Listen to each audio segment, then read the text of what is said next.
Assalomu alaykum. Sal murakkabroq bo'ladi deb o'ylagandim, chunki hozir ko'pchilik roza tutishadi, o'zim ham roza tutganman. Lekin har xil holatlarga qaramasdan juda yaxshi o'tdi. Trening ishtirokchilarimizning qayta aloqasiga ko'ra murakkab bo'lmadi. Hamma ma'lumotlar juda qiziq, juda tushunarli, sodda tilda yetkazib berildi. Hamma ishtirokchilarimizning yana qayta aloqasiga ko'ra vaqt o'tganini ham sezishmadi.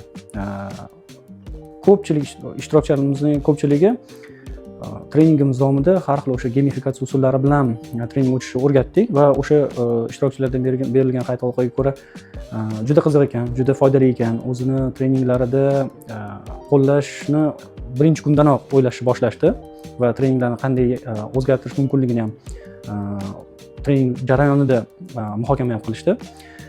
Nima demoqchiman? Umumiy qilib olganimizda trening ishtirokchilarimiz xursand bo'lib ketishdi, hamma kutilgan natijalarga erishib ketishdi.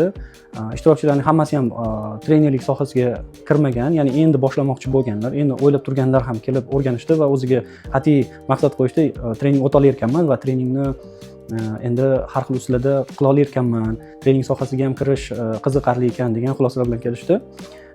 Va shu o'rinda agar bu yo'nalishda rivojlanishni xohlasangiz va hozirda egallab turgan lavozimingizdan qat'iy nazar qiziqishlar bo'lsa, marhamat, har doim sizlarga foydali bo'lishga, trenerlik sohasiga kirishga va trenerlik sohasini boshqa tomondan chiroyli, qiziqarliroq tomondan yoritib berishga tayyormiz. Hammaga rahmat.